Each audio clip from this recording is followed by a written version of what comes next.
धन्यवाद देते हैं परमेश्वर आज के इस सुंदर दिन के लिए। हम धन्यवाद देते हैं आपकी महान उपस्थिति के लिए।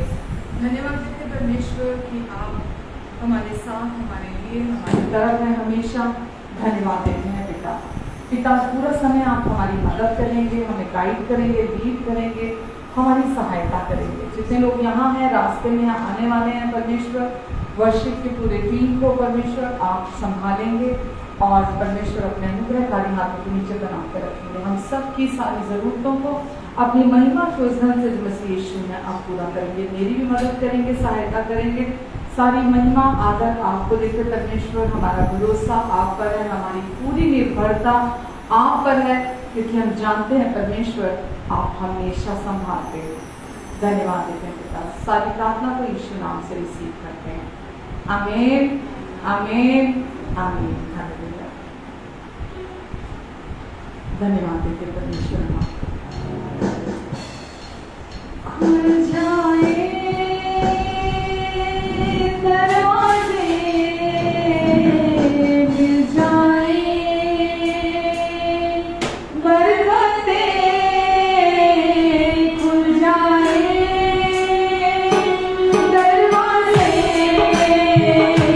मिल जाए बरकतें। प्रभु यीशु मसीह के नाम से, प्रभु यीशु मसीह के नाम से, प्रभु यीशु मसीह के नाम से, प्रभु यीशु मसीह के नाम से। खुल जाए दरवाजे, मिल जाए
दरवाजे खुल जाते हैं, बंद दरवाजे यीशु के नाम से।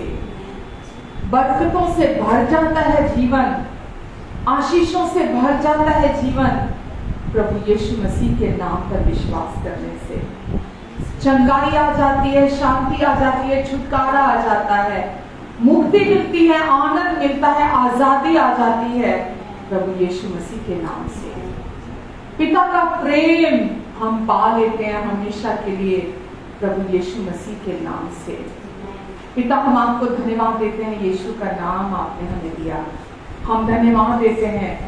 योग्य प्रभु, आपकी पूरे दिल से स्तुति और महिमा गाते हैं प्रभु, हम धन्यवाद देते हैं यीशु आपको। Hallelujah, hallelujah. हर मुश्किल के विच मेरा यीशु मेरे नाल नाल है। हर मुश्किल के विच मेरा यीशु मेरे नाल नाल है। हर मुश्किल के विच मेरा यीशु मेरे नाल नाल है। पाप मांगू करदा भी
आपको धन्यवाद देते हैं। हर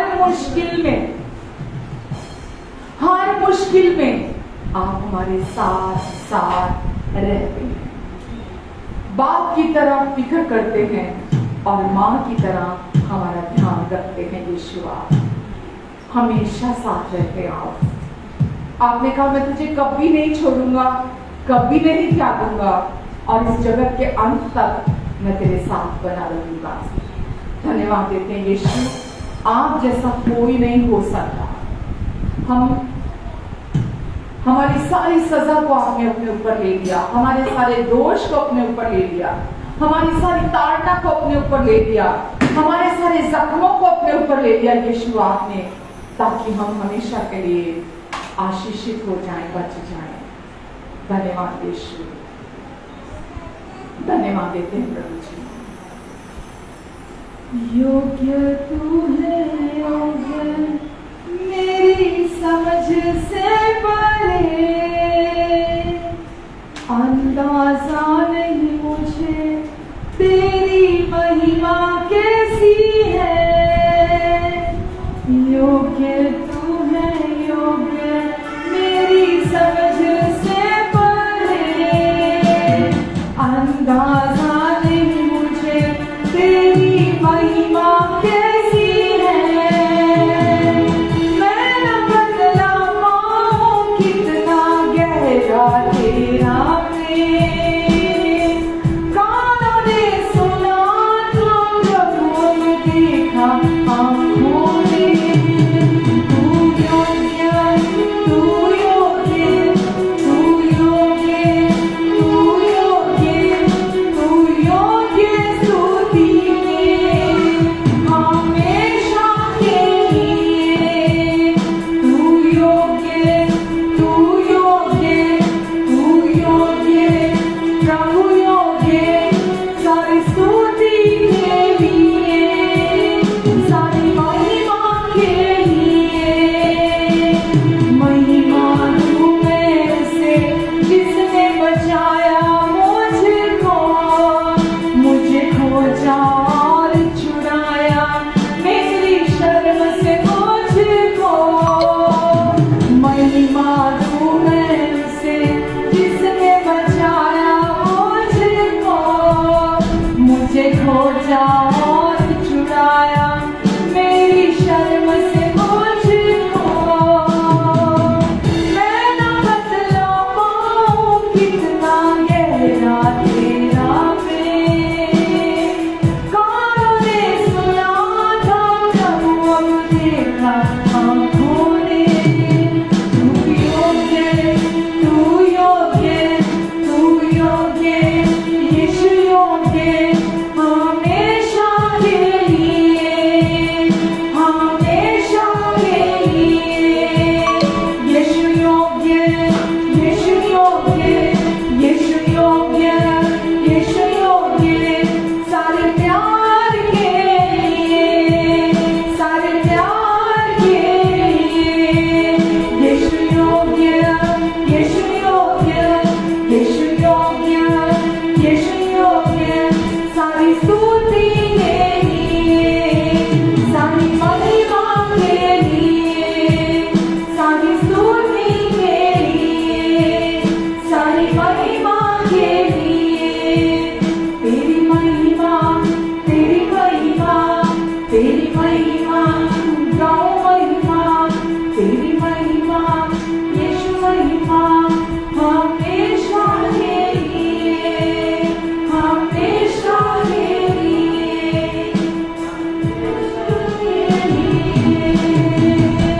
आमेन।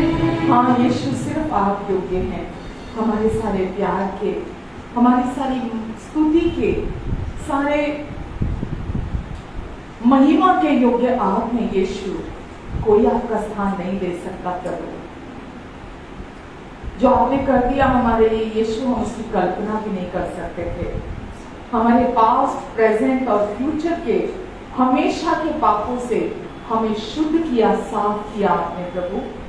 हमें पूरी रीति से बचा लिया आपने, छुड़ा लिया। हमारे पाप हमें मार रहे थे, हमें नाश कर रहे थे, लेकिन यीशु आपने हमें पाप से छुड़ा लिया हमेशा के लिए, हमें बचा लिया हमेशा के लिए।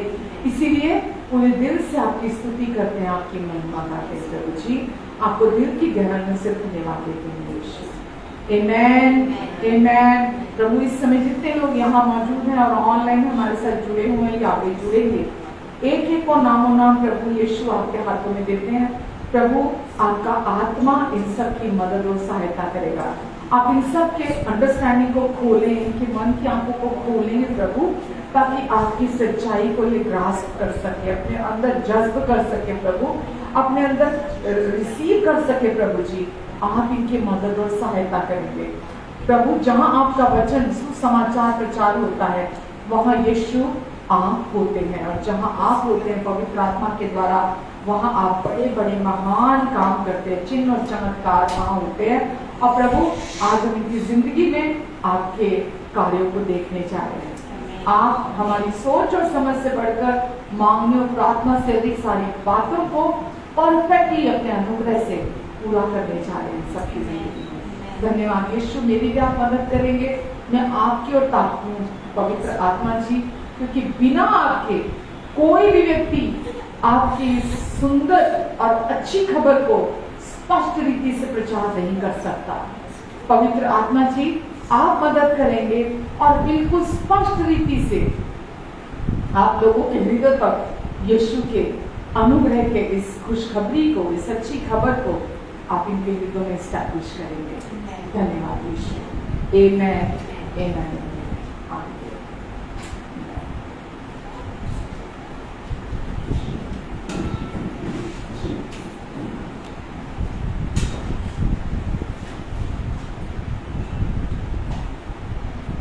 Hallelujah hallelujah.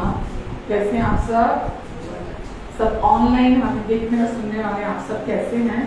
आशा करती हूँ कि सब बहुत अच्छे हैं। मैं जैसे जैसे हम प्रभु के बारे में, उनके वचन के बारे में, सुसमाचार के बारे में हम सूचित किए जाते हैं, हम उसके द्वारा हम उसकी सच्चाई को जानते चले जाते हैं, हम उतना ही शांति और रेस्ट में आगे चले जाते हैं, उतना ही अंदर हमारे शांति और आराम आती है। आमेन। मानते हैं इस बात को, जितना अधिक हम सुसमाचार को सुनते हैं, क्योंकि खुशखबरी, अच्छी खबर, सुसमाचार मतलब खुशखबरी, खुशखबरी का मतलब अच्छी खबर। आमेन। और वो हम सब के लिए है।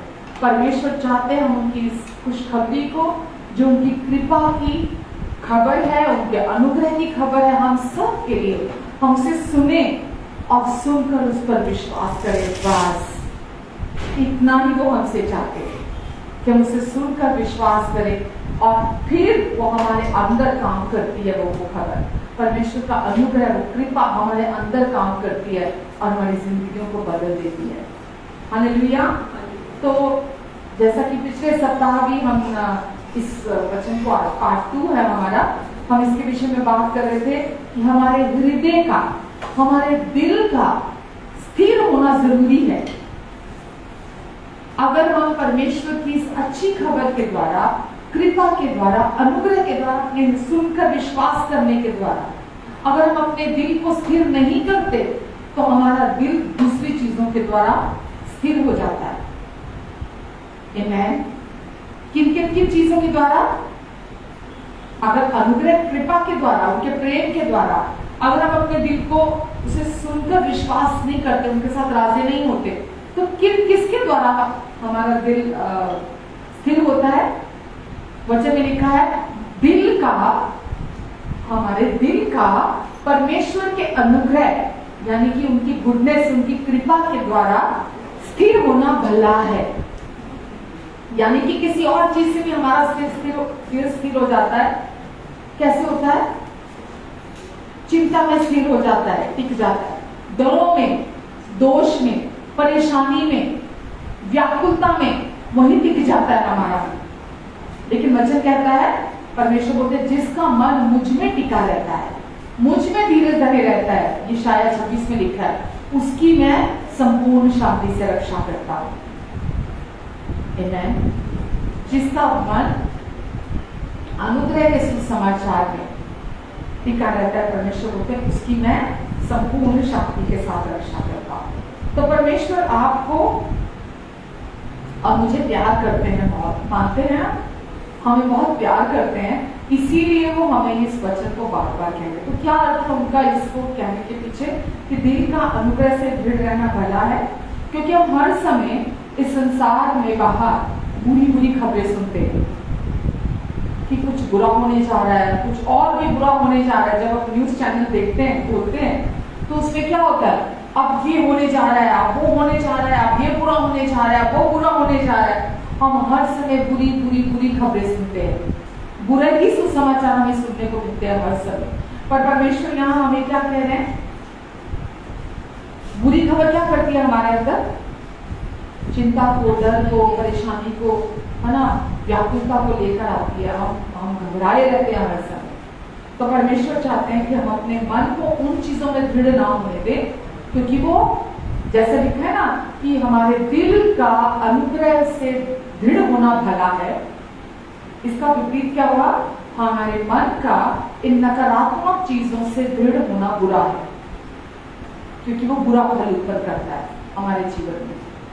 जब हमारा दिल जो है वो अनुग्रह से दृढ़ होता है तो वो भलाई को उत्पन्न करता है हमारी जिंदगी में।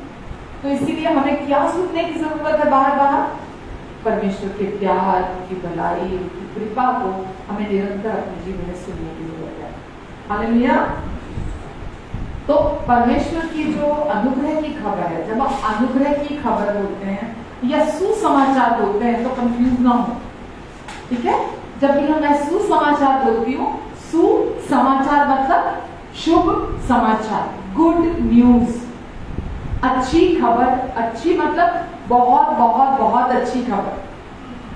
तो जब हम बार बार अच्छी खबर सुनते हैं, अच्छी मतलब बहुत अच्छी खबर परमेश्वर की ओर से सुनते हैं, तभी हमारा दिल स्ट्रॉन्ग होता है, दृढ़ होता है, टिक जाता है उसमें, ठीक है। और हम अपने जीवन में परमेश्वर की भलाई को देखते हैं। ये हम सबके लिए है। मुझे समझ में नहीं आ रहा था कि मैं आपको और कैसे हल्का करके इस बात को समझाऊं। फिर मैं परमेश्वर से मदद मांग रही थी कि मैं ऐसे ही यहाँ बोलकर नहीं चली जाना चाहती। मैं चाहती हूँ अपनी सच्चाई को अच्छे से, स्पष्ट रीति से आप इसको समझो अपने लिए, परमेश्वर की सच्चाई को, और परमेश्वर की अपनी सच्चाई को आपके ऊपर रिवील करना चाहते हैं। तो यीशु ने यूहन्ना चैप्टर 1 में क्या बोला, मेरा अनुग्रह पर अनुग्रह, है ना, मेरा अनुग्रह पर अनुग्रह तुम पर हुआ, तुम्हारे लिए बहुत है। तो प्रभु यीशु मसीह ने हमें अपना अनुग्रह पर अनुग्रह दिया है ताकि हम उस अनुग्रह पर विश्वास करें। अनुग्रह मतलब परमेश्वर के प्रेम, उनकी कृपा, उनकी भलाई, उनकी शांति की खबर को हम सुने, हम उस पर विश्वास करें और अनुग्रह पर अनुग्रह को हम अपनी जिंदगी में रिसीव करें।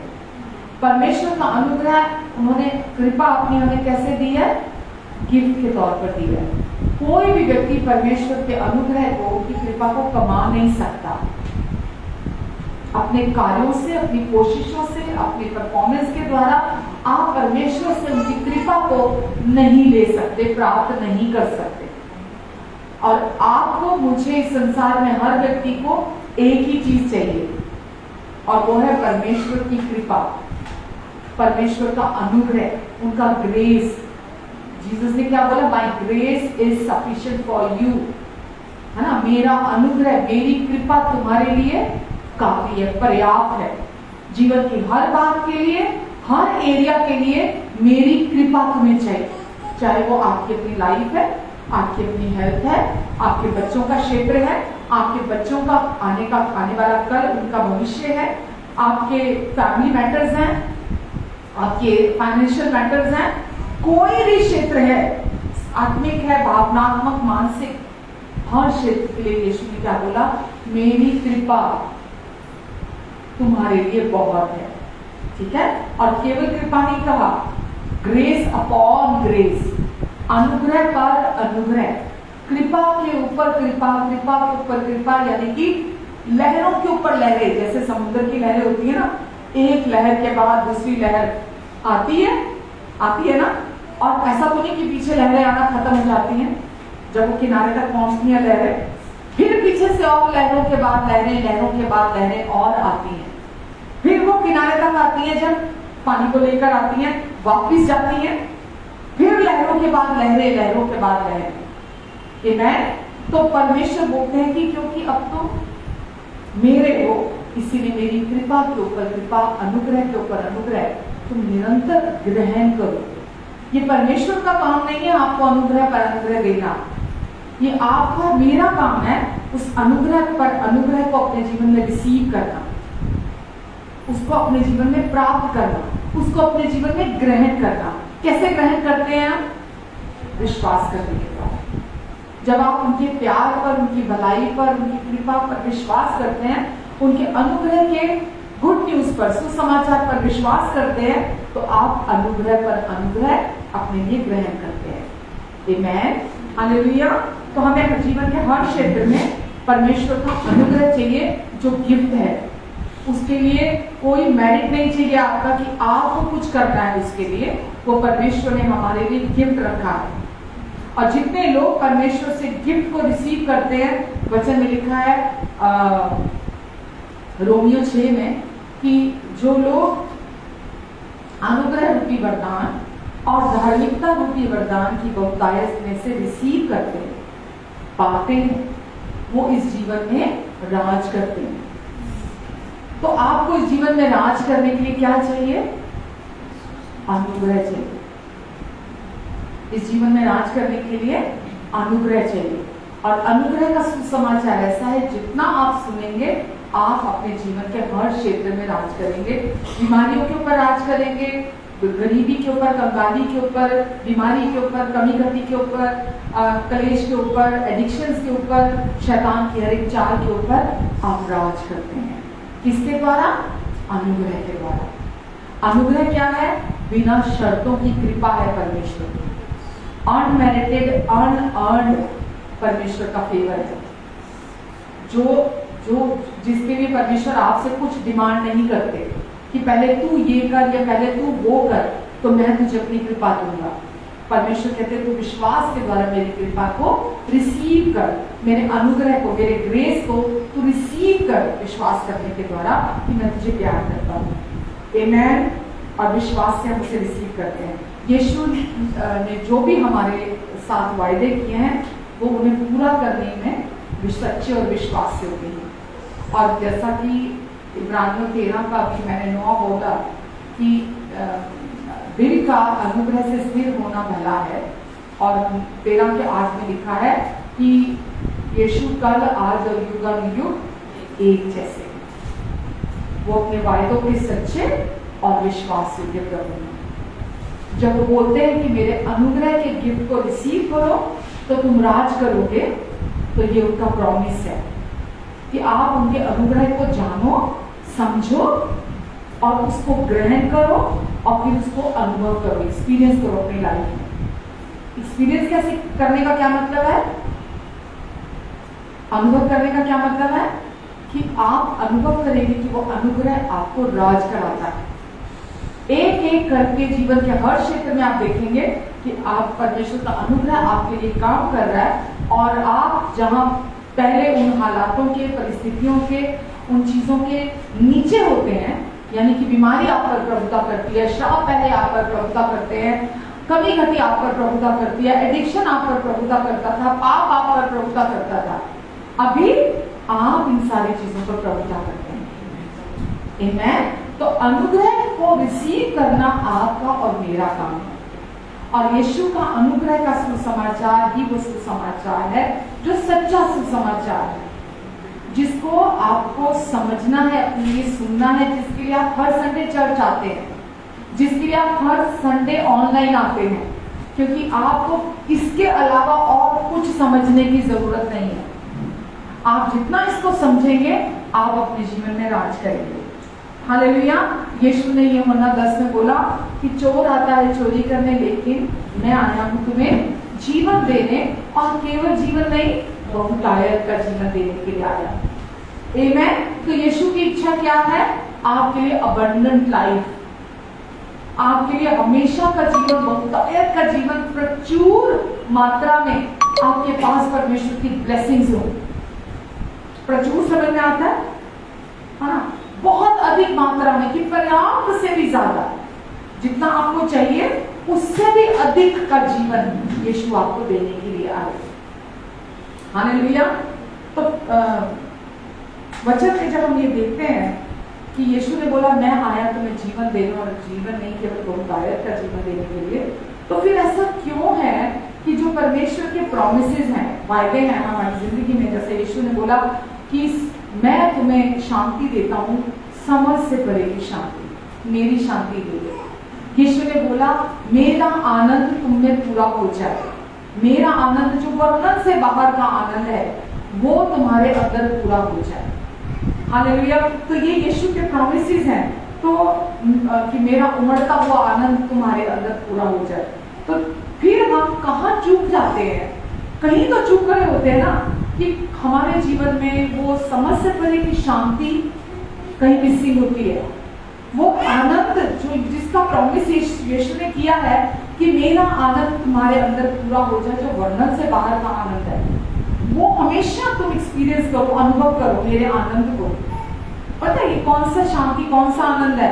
ये सुपर नेचुरल है, अलौकिक है, जो इस दुनिया में नहीं है।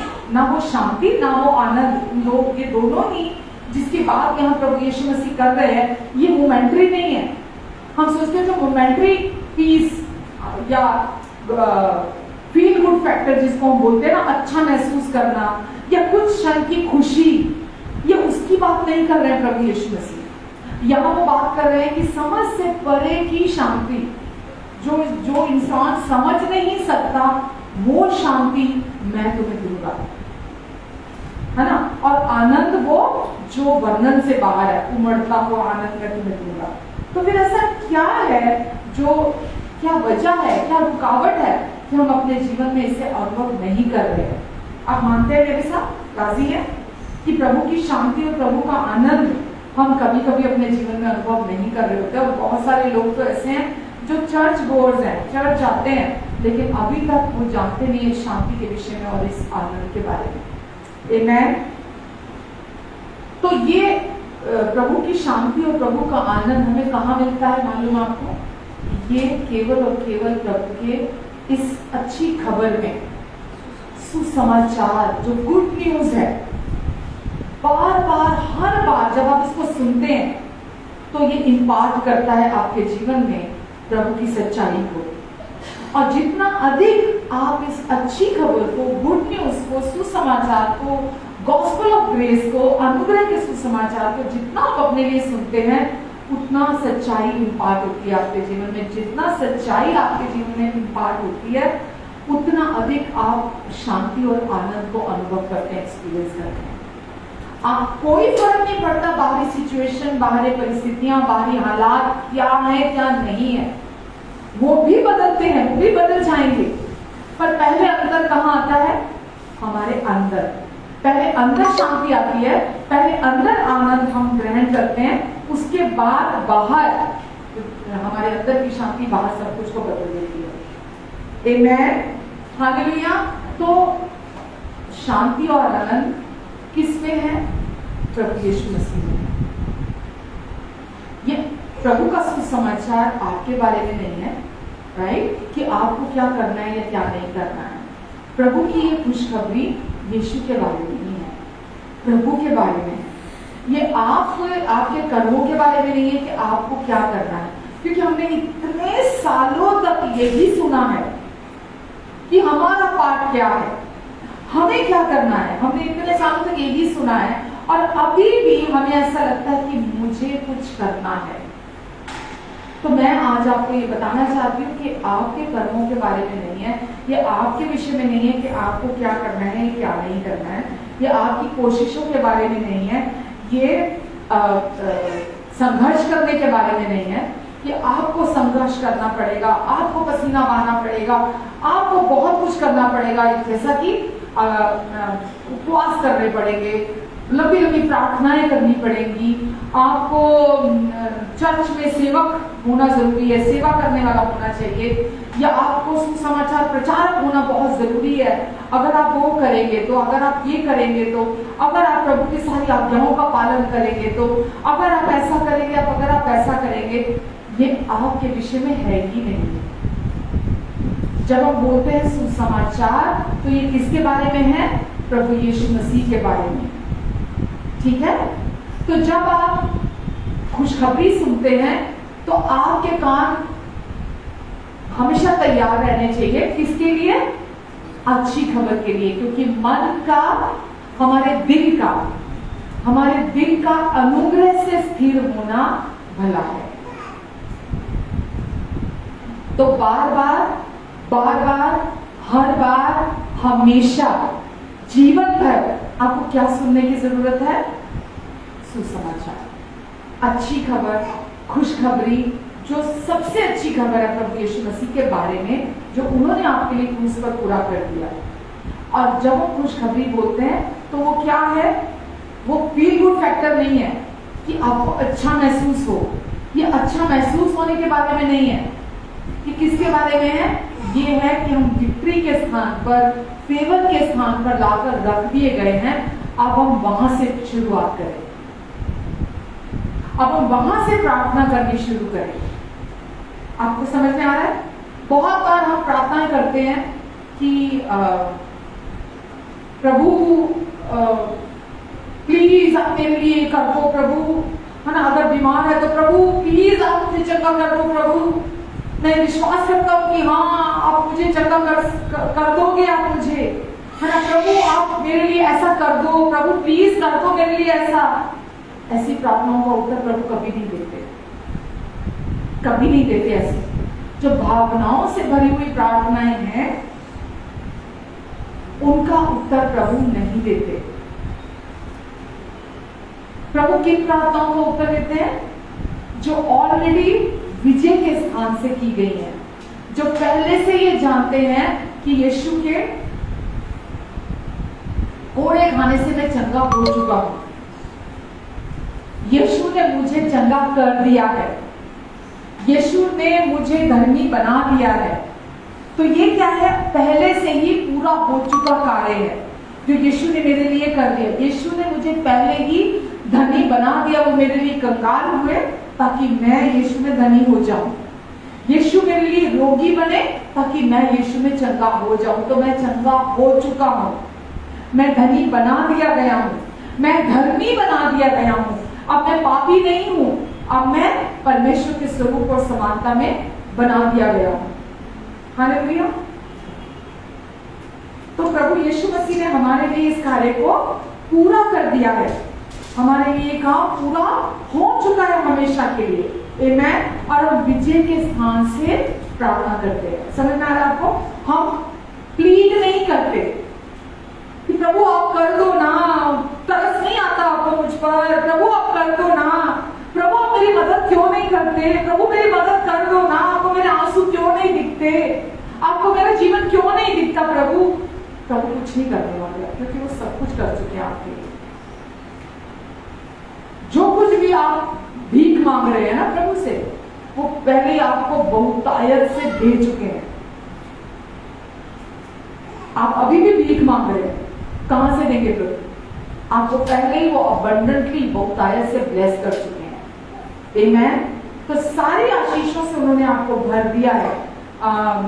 वचन में लिखा है, पहला यूहन्ना 3 में आई गेस लिखा है कि जो कुछ भी हमारे जीवन और भक्ति से संबंधित हैं चीजें, शायद 3 जॉन चैप्टर 1, एक ही चैप्टर है, वहां लिखा है, जो भी हमारे जीवन और भक्ति से संबंधित है वो सब कुछ हमें उसने अपनी पहचान में पहले ही दे दिया है। आमेन। जो कुछ भी आपके जीवन से संबंधित है और आपकी भक्ति से संबंधित है वो सब कुछ परमेश्वर ने आपको यीशु में दे दिया है पहले से।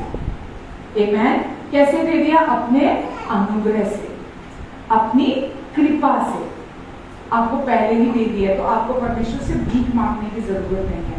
हालेलुया। आमेन। परमेश्वर ने समय समय पर सुसमाचार को रिस्टोर किया है और अभी भी परमेश्वर सुसमाचार को वापस लेकर आ रहे हैं। ठीक है, समय समय पर ऐसा हुआ है।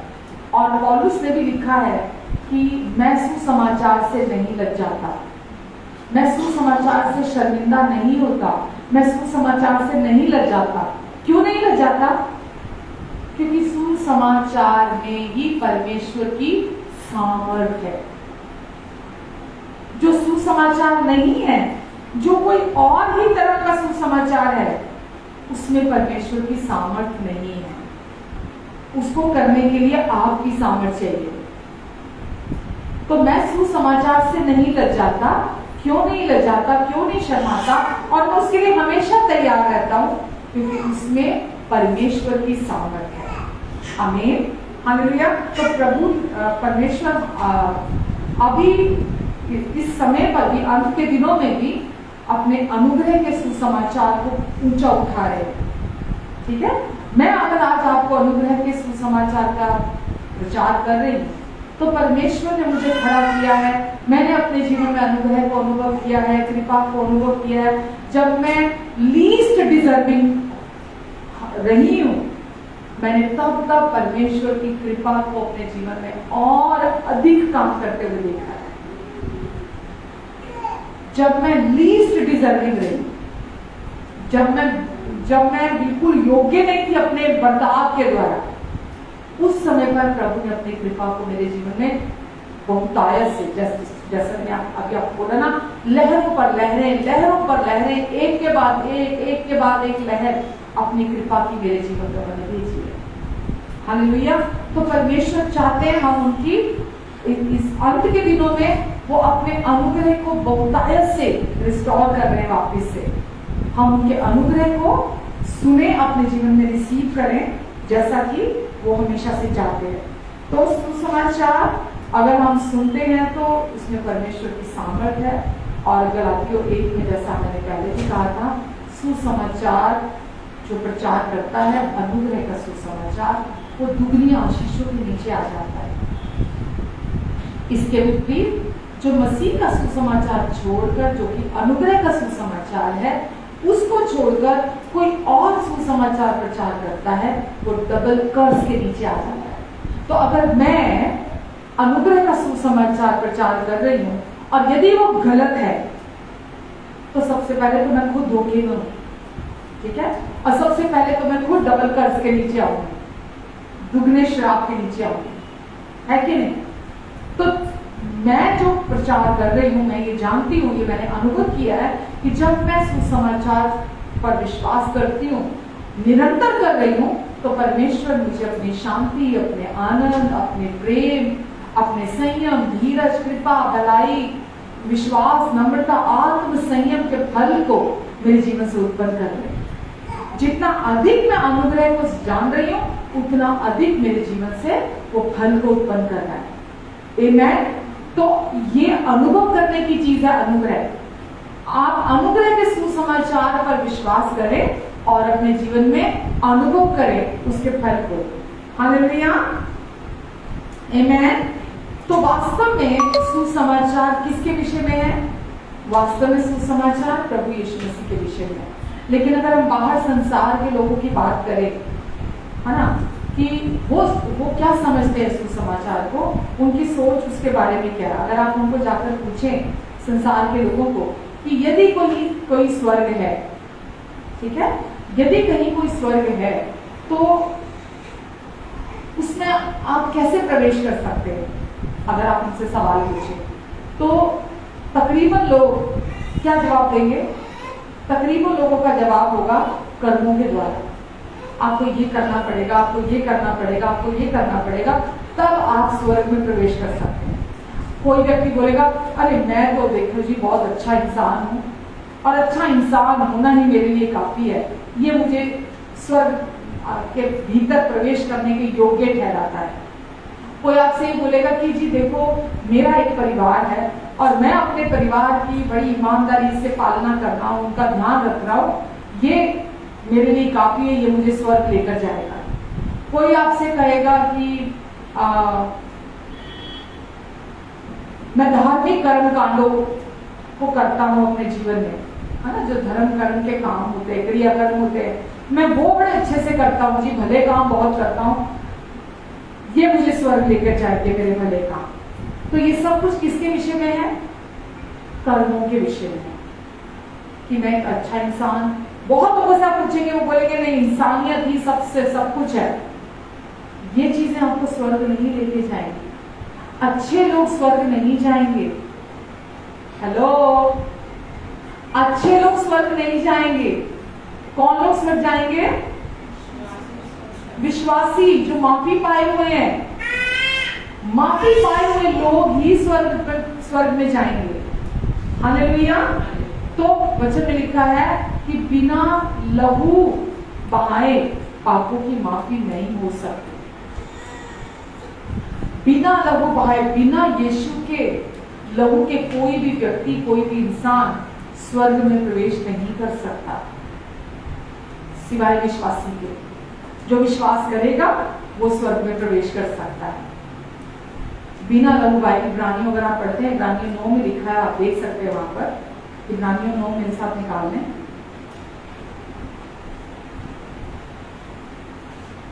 इब्रानियों 9 का 22 वहां लिखा है,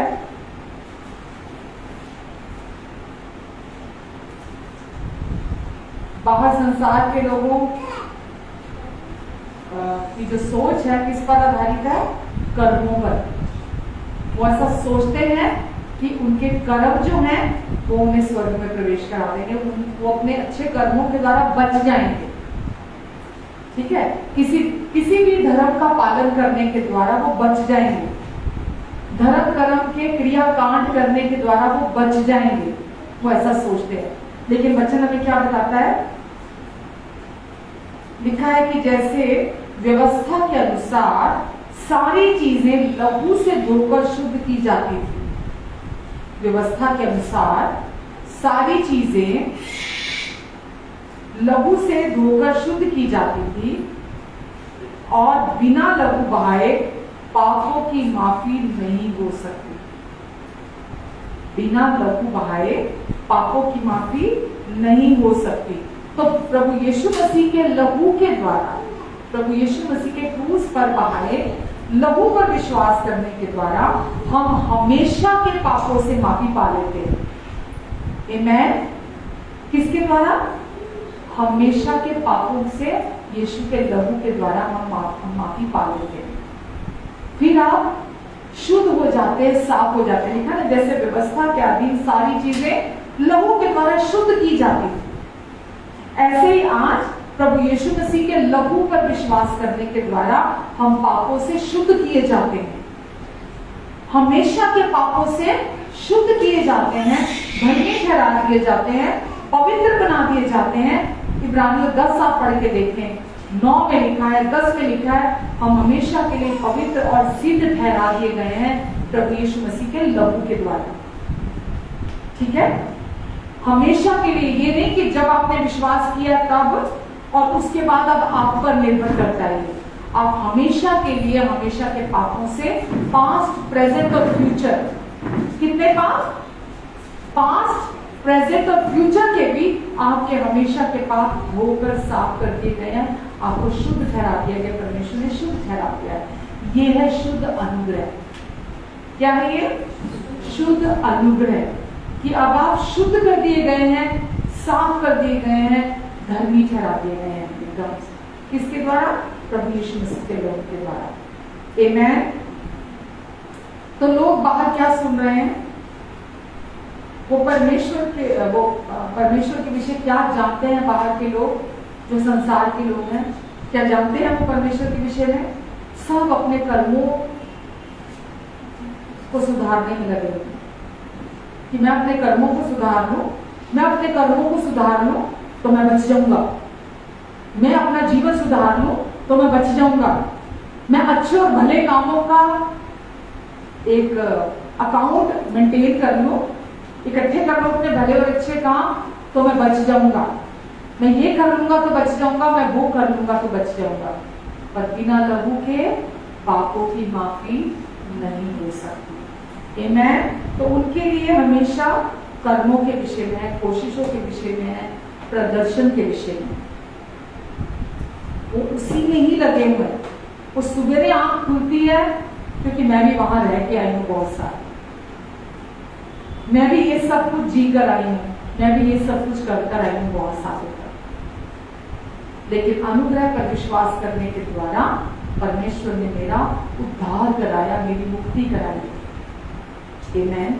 इफिशियंस चैप्टर 2 में लिखा है कि अनुग्रह पर विश्वास करने के द्वारा ही तुम्हारा उद्धार हुआ है, और ये कर्मों से नहीं कि कोई व्यक्ति बोस्ट करे, घमंड करे, बल्कि ये अनुग्रह से हुआ है।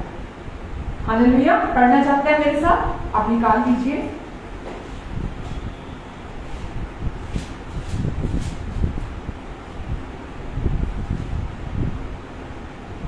इफिसियों अध्याय 2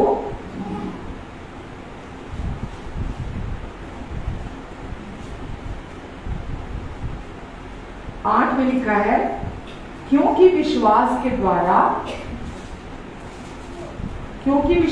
द्वारा अनुग्रह ही से तुम्हारा उद्धार हुआ। किसके द्वारा हम बचाए गए हैं? अनुग्रह के द्वारा हम पापों से बचा दिए गए, शुद्ध कर दिए गए, साफ कर दिए गए हैं। आप आज पापी नहीं हैं। यीशु के क्रूस पर बहाए हुए लहू पर विश्वास करने के द्वारा आप बच गए हैं। आपका उद्धार हो गया है, आपको मोक्ष मिल गया है, आपको मुक्ति मिल चुकी है। आपके हमेशा के सारे पापों से मुक्ति आपको मिल चुकी है। आमेन। अब आप मुक्ति पाए हुए हैं, ये आपको महसूस नहीं होगा। बहुत लोग सोचते हैं शायद ये मुझे शरीर में महसूस होगा, मैं महसूस करूंगा कि मैं पापी नहीं रहा। ये महसूस नहीं होगा। आप अभी भी गलतियां करेंगे, आप अभी भी पाप करेंगे, ठीक है, लेकिन जिस क्षण आप विश्वास करते हैं आपकी स्टेट बदल जाती है, आपकी अवस्था बदल जाती है। परमेश्वर आपको पाप की अवस्था से अपने पुत्र के स्थान पर लाकर रख देते हैं अलौकिक रीति से। ये महसूस नहीं होता।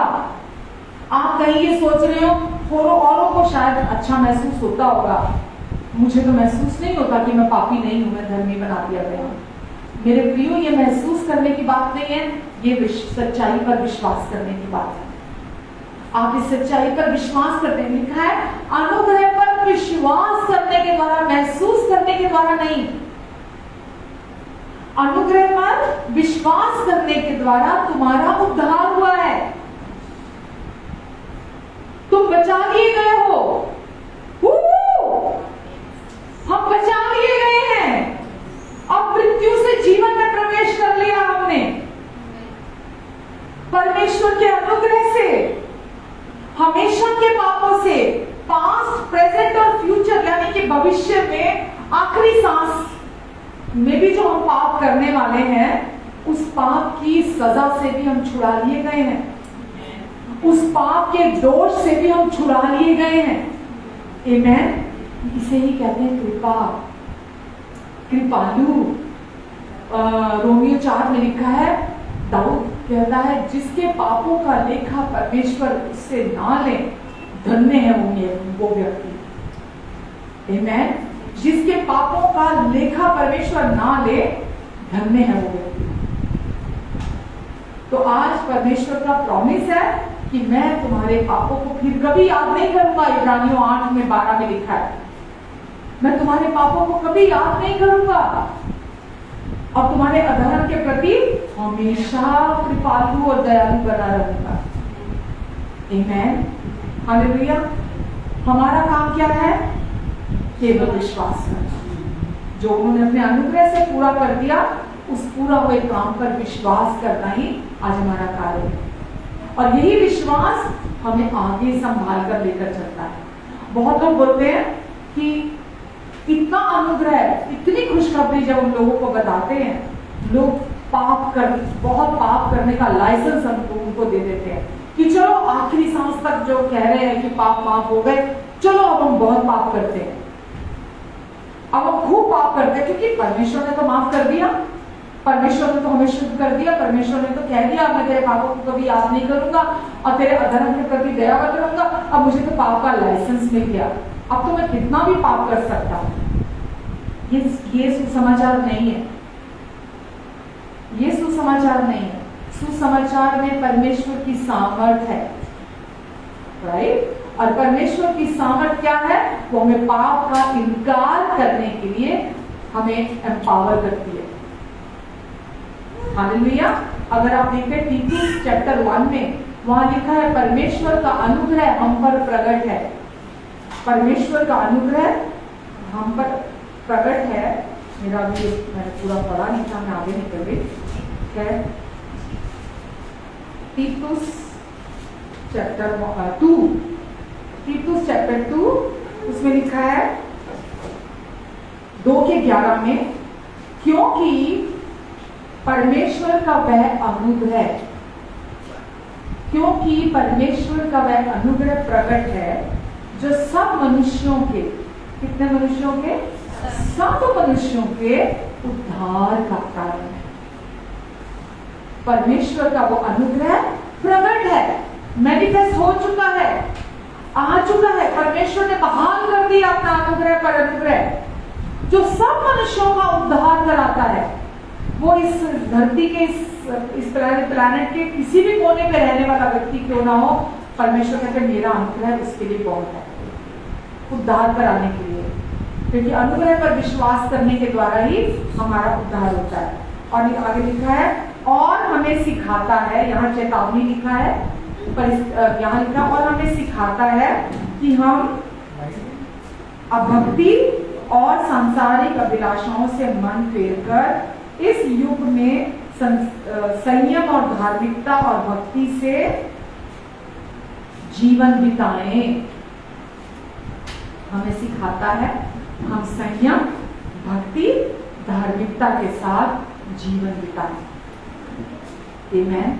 परमेश्वर का अनुग्रह जो हमारा उद्धार कराता है, पार्ट 1, और जो हमें सिखाता है जब हमारा उद्धार होता है तब से लेकर आगे हमारे इस धरती के जीवन में आखिर तक हमें सिखाता है पाप को ना कहने के लिए, अभक्ति का इनकार करना सिखाता है, हमें पवित्र जीवन जीने में के लिए सामर्थ्य देता है।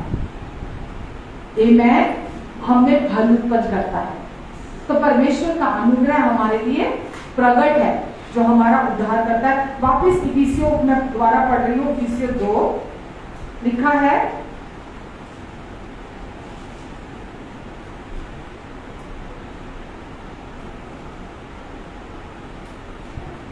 कि अनुग्रह पर विश्वास करने के द्वारा ही तुम्हारा उद्धार हुआ है। 8 में लिखा है और ये तुम्हारी ओर से नहीं, इफिसियों 2:8, वरन परमेश्वर का गिफ्ट है।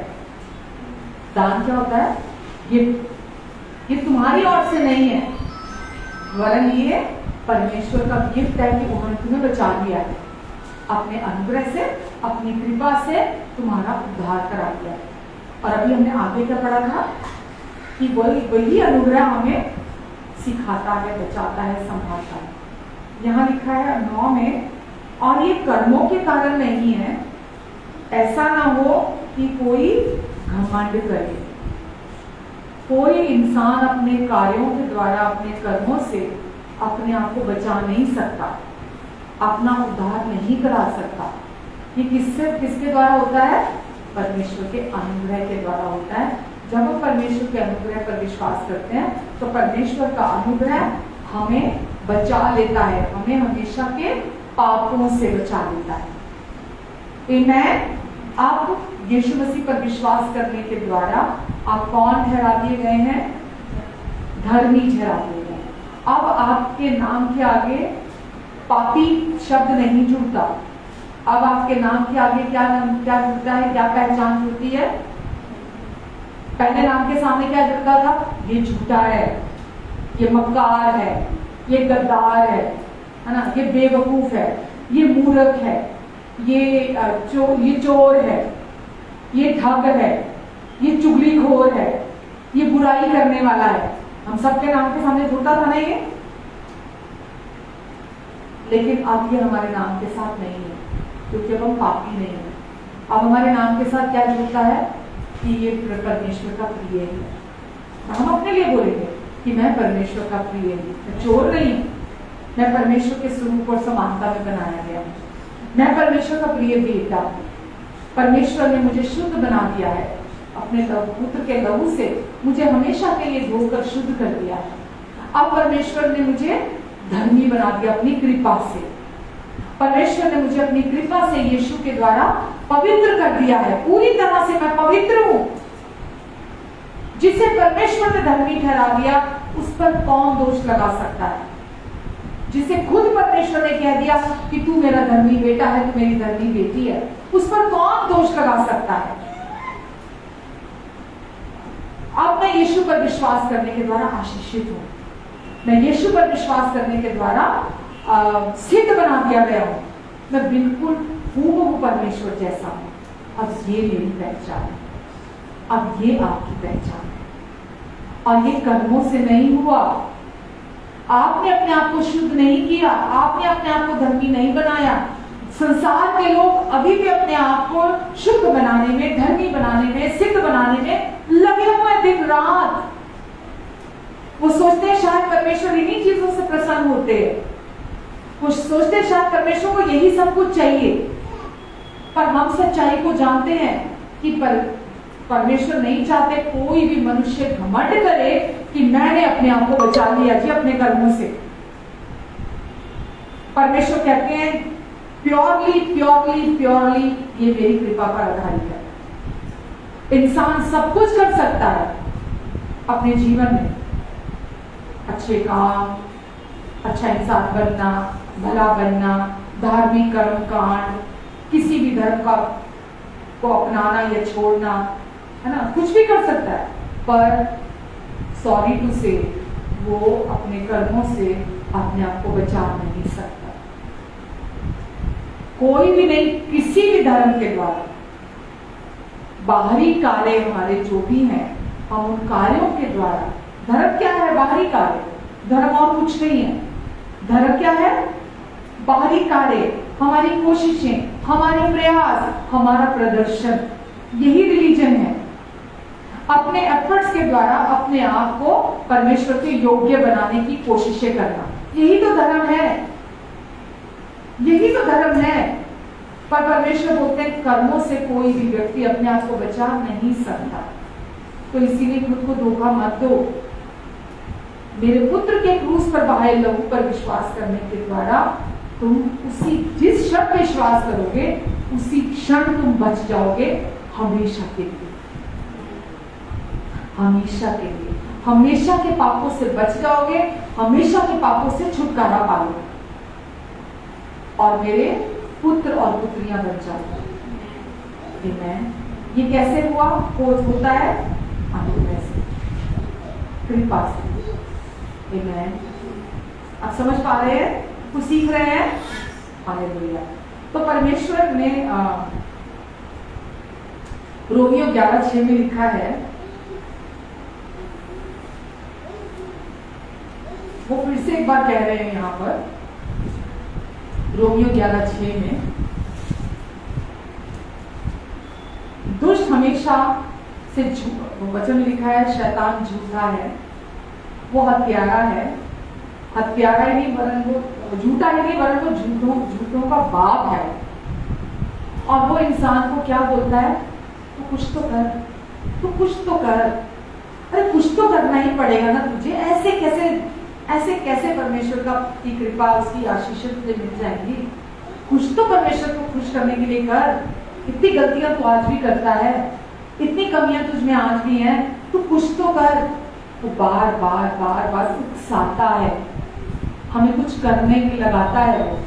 पर यहाँ पर अनुग्रह की परिभाषा है, कृपा की परिभाषा है। तो अगर आपसे कोई पूछे अनुग्रह की क्या डेफिनेशन है, तो ये आपके सामने क्या लिखा है?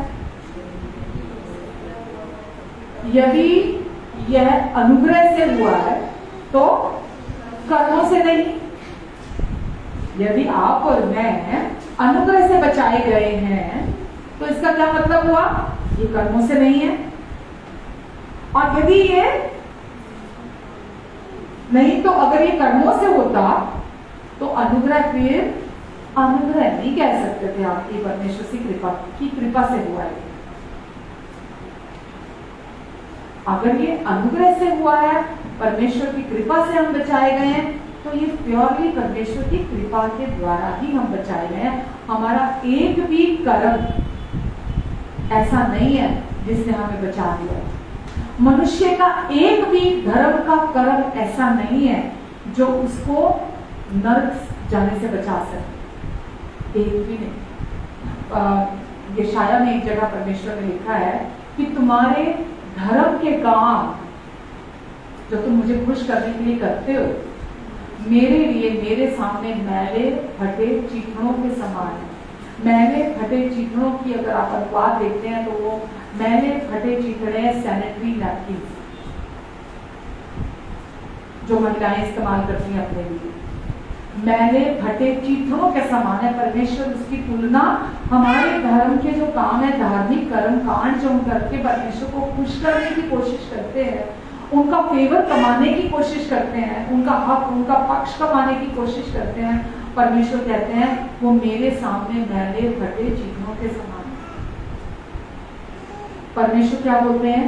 यदि यह अनुग्रह से हुआ है, मेरे अनुग्रह से हुआ है कि मैंने इस काम को, तुम्हारे उद्धार के मुक्ति के काम को पूरा कर दिया है।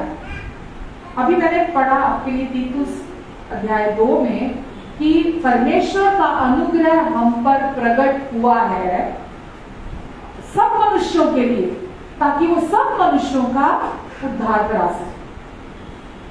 ठीक है? परमेश्वर का अनुग्रह हम सब पर प्रकट हुआ है ताकि वो सब मनुष्यों का उद्धार करा सके। तो अगर ये अनुग्रह से हुआ है तो ये कर्मों से नहीं है। कोई इंसान ये नहीं कह सकता अरे परमेश्वर मैंने देखो ये किया, मैंने इतनी आत्माएं बचाई, मैं तो इतने उपवास करता था, मैं तो ये भी करता था, मैं तो वो भी करता था, देखो अब तो मुझे प्रवेश आप देंगे, या हम ऐसा करें कि मैं बहुत उपवास करूं, है ना, चलो बचा लिया गया एक बार विश्वास के द्वारा। लेकिन अब मैं ये बोलूं कि परमेश्वर अब मैं 21 दिन का उपवास करने जा रहा हूं, मैं 21 दिन का उपवास करने जा रही हूँ, मेरा ये विषय है, मेरी ये प्रार्थना है, अब इसको आपको करना ही होगा। मैं 21 दिन का उपवास करूंगा, मैं ये मन्नत मानता हूँ, मैं 21 दिन का उपवास करूंगा। और हम ऐसा करके हम सोचते हैं अब मैं परमेश्वर की बाजू में रोऊंगा। ठीक है, अब मेरा हक है उसे प्राप्त करना, क्योंकि मैंने 21 दिन का उपवास किया। कितनी मुश्किलें झेली मैंने, मेरी आंतें बाहर आने को हो गई, मैंने कितना उपवास किया, मैं इतने दिन भूखा रहा, मैंने कितना वचन पढ़ा, मैंने कितनी प्रार्थना की। अब तो परमेश्वर आपको मेरे लिए करना ही पड़ेगा। आप क्या सोचते हैं? सही है? बिल्कुल गलत। मैंने आपको बोला अनुग्रह विजय के और फेवर के स्थान से शुरू होता है, यीशु के पूरा हुए कार्य से शुरू होता है। यीशु ने पहले ही आपके लिए सब कुछ पूरा कर दिया है। ठीक है, आप उसको प्राप्त करने के लिए अपने एफर्ट्स नहीं डाल सकते, क्योंकि यदि ये अनुग्रह से हुआ है तो ये कर्मों से, पहले ही अनुग्रह से हुआ है, कर्मों से नहीं हुआ, तो आगे भी हर दिन हर सेकंड ये अनुग्रह से ही होगा, कर्मों से नहीं। हालेलुया। जो भी आपके जीवन में प्रतिदिन आपको चाहिए वो परमेश्वर की कृपा से ही होगा। आर्थिक जरूरत है, परमेश्वर की कृपा से पूरी होगी। आपकी शारीरिक चंगाई है, परमेश्वर की कृपा को रिसीव कीजिए, होगी। शैतान की कोई प्लानिंग है, कोई उसने आपके लिए कोई चुनौती आपके सामने रखी है, कोई चैलेंज आया है, आप परमेश्वर की कृपा से उस पार जाने वाले हैं। परमेश्वर का वायदा है, आओ उस पार चले, तो अपनी कृपा से आपको उस पार लेकर जाएंगे, आपके कर्मों से नहीं। आप सोचने लगे अरे शायद बड़े दिन हो गए मैंने बाइबल नहीं पढ़ी, अरे शायद बड़े दिन हो गए मैंने प्रार्थना नहीं करी, और शायद मैंने ये नहीं किया, शायद मैंने वो नहीं किया, इस वजह से ये प्रॉब्लम्स आती जा रही है, इसीलिए ये सब हो रहा है। गलत गलत। परमेश्वर की कृपा अनमेरिटेड अनअर्न्ड फेवर है परमेश्वर का। उसके लिए केवल क्या लगता है? विश्वास। केवल विश्वास करने के द्वारा, अनुग्रह पर विश्वास करने के द्वारा ही हम बचाए गए हैं। और अनुग्रह ही है, उनकी कृपा पर कृपा, अनुग्रह पर अनुग्रह, लहरों के बाद लहरें हमारे लिए मौजूद है हमारी सारी जरूरतों को पूरा करने के लिए। तो अनुग्रह पर केवल विश्वास करने के द्वारा, उनके अनमेरिटेड फेवर पर विश्वास करने के द्वारा हम आगे भी बढ़ते हैं। हम बचाए भी जाते हैं पापों से, और आगे का जीवन भी हमारा अनुग्रह के द्वारा ही बचाया जाता है। आमीन। और एक बार जब हम उनकी कृपा का स्वाद चख लेते हैं, अनुभव कर लेते हैं अपने जीवन में, यकीन जाने ये सब कुछ है।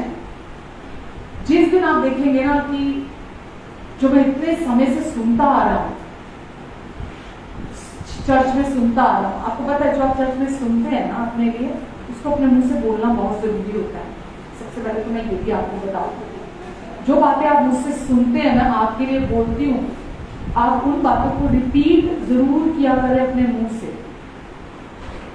क्योंकि अगर आप ये नहीं बोलेंगे सिचुएशंस में या प्रतिदिन जब दुष्ट आपके मन में झूठ बोलने आएगा कि मैं परमेश्वर का प्रिय बेटा हूँ, मैं परमेश्वर की धर्मी बेटी हूँ, मैं परमेश्वर के द्वारा प्रेम की गई, मैं परमेश्वर की प्रिया हूँ, परमेश्वर मुझे निर्दोष देखते हैं, निष्कलंक देखते हैं, निष्पाप देखते हैं। अगर आप अपना मुंह नहीं खोलेंगे, आप अपने जीवन में परमेश्वर की कृपा को काम करते हुए नहीं देखेंगे।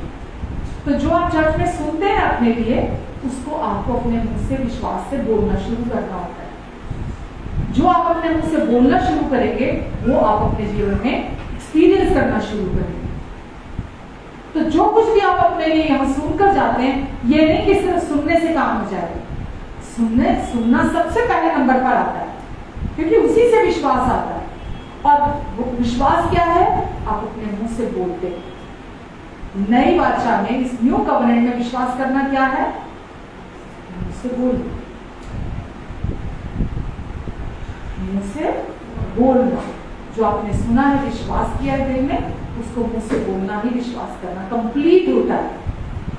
अगर आप केवल हृदय में विश्वास करते हैं, मुंह से बोलते नहीं, विश्वास कंप्लीट नहीं है, वो सिद्ध विश्वास नहीं कहलाता। पर जो आप सुनते हैं, विश्वास करते हैं, बोलते हैं, आप फिर उसको अपने जीवन में एक्सपीरियंस करते हैं। और जब आप विश्वास करने लगेंगे परमेश्वर के इस अनुग्रह का, तो आप देखेंगे आपके, जैसा मैंने अभी अपने भी कहा, कि जब आप लीस्ट डिजर्विंग होते हैं, सबसे कम योग्य होते हैं, आपको लगता है नहीं यार, आज तो मैंने बहुत गलतियां की हैं, तो मैंने बच्चों के साथ भी बहुत गलत किया, मैंने पति के साथ भी गलत किया, मैंने अपने माँ बाप के साथ भी गलत कर दिया, मैंने आज लोगों के साथ भी गलत कर दिया, मैंने आज सब कुछ गलत किया है।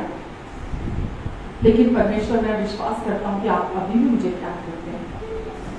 मैं विश्वास करता हूँ मैं अभी भी आपका प्रिय बेटा।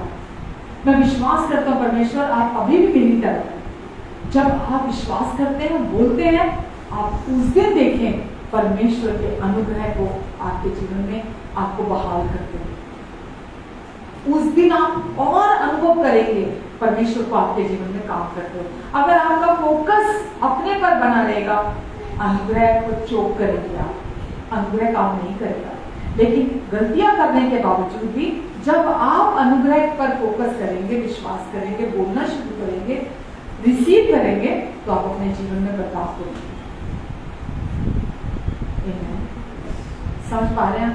आप हैरान हो जाएंगे कि आज सबसे बुरा दिन था, आज ही मेरा बिहेवियर सबसे गंदा था, तो परमेश्वर कितने अच्छे हैं आप, कितने अच्छे हैं आप, मुझे इतना प्यार करते हैं। रोमियो में लिखा है ना, एक जगह रोमियो चैप्टर 2 में लिखा है कि परमेश्वर की भलाई हमें मन फिराव के ऊपर चाहती है।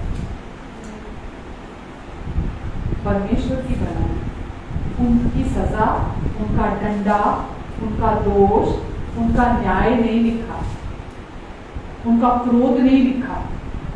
परमेश्वर की भलाई हमें मन बदलाव की ओर लेकर जाती है, हमारे अंदर को परिवर्तित कर देती है। जब हम देखते हैं कि यार परमेश्वर, कैसे आप इतने अच्छे हो सकते हैं, कैसे आप मुझे इतना प्यार कर सकते हैं, कैसे आप इतने अच्छे हो सकते हैं। सब तो जजमेंटल हो जाते हैं, सब तो बुराई करने लगते हैं, सब तो नापसंद करने लगते हैं, पर आप कैसे इतने अच्छे हो सकते हैं? आप कैसे मुझे इतना प्यार कर सकते हैं? जब आप उनको उनके प्यार को आपके ऊपर निरंतर उड़ते हुए देखेंगे, आप निरंतर उनके प्यार को, उनकी कृपा को आपको बहाल करते हुए देखेंगे, आपको उनका प्यार अंदर से तोड़ के रख देगा। तोड़ के मतलब कमजोर नहीं कह रही है, तोड़ के मतलब आपको नया, आपको बदल देगा अंदर से। आप ये जान जाएंगे कि सच में परमेश्वर भले है, सच में वो जो कहते हैं वो करते हैं। जो आप सुनते हैं परमेश्वर के विषय में, उसको अनुभव करना ही तो मसीहियत है। उसको अपने जीवन में एक्सपीरियंस करना ही तो क्रिश्चियनिटी है। क्रिश्चियनिटी ये थोड़ा है कि क्या करना है, क्या नहीं करना, क्या करना है, क्या नहीं करना। मसीहियत क्या है? परमेश्वर के जीवन को अपने जीवन में अनुभव करना, उनकी लाइफ आप में से बहना और उसको निरंतर अनुभव करना। हालेलुया। और ये कैसे अनुभव करते हैं? उनकी कृपा से। हालेलुया, आमेन। तो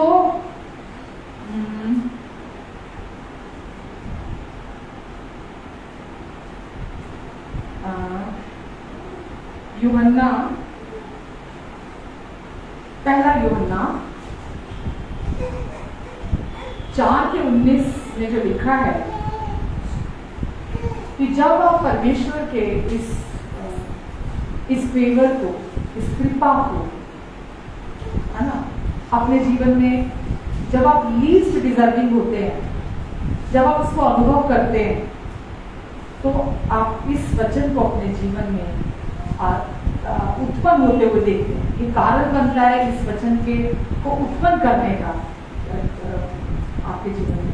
पहला यूहन्ना 4:24 में लिखा है, हम भी प्रेम करते हैं, हम भी प्रेम करते हैं। क्यों? क्योंकि पहले उसने हमसे प्रेम किया। हम भी आज प्रेम करते हैं क्योंकि पहले परमेश्वर ने हमसे प्रेम किया। आमेन। तो सबसे पहले हमको पिता के प्रेम को जानने की, अपने लिए सुनने की, जानने की और अनुभव करने की जरूरत है अपने लिए।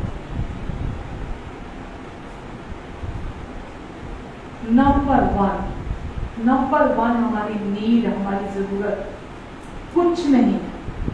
मुझे दुख होता है देखकर, जब क्रिसमस आता है तो लोग सुसमाचार प्रचार करके निकलते हैं और जाकर सुसमाचार बोलेंगे, अरे परमेश्वर ने यूहन्ना 3:16 पर बैनर्स पे जो वो पैम्फलेट बांटेंगे उस पर, या लोगों को जाकर बोलेंगे कि परमेश्वर ने जगत से ऐसा प्रेम किया कि जो कोई उस पर विश्वास करे वो नाश ना हो, कि वो अनंत जीवन को पाए।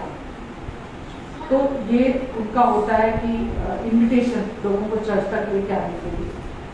और जैसे ही लोग चर्च में आ जाते हैं तो उनको 10 आज्ञाओं की लिस्ट पकड़ा देते हैं, व्यवस्था की लिस्ट पकड़ा देते हैं कि जी, लोग तो बड़े खुश होकर आते हैं, अच्छा परमेश्वर ने इतना प्यार किया, अच्छा वो कहते हैं कि मेरे पापों के लिए उन्होंने यीशु को भेजा और ताकि मैं जीवन पाऊं और अनंत जीवन पाऊं, ताकि मैं नाश नहीं हूं। लोग इस खुशखबरी को सुनकर आ जाते हैं, लेकिन फिर वो कोई और ही सुसमाचार की तरफ में ले जाते हैं जो सुसमाचार है ही नहीं।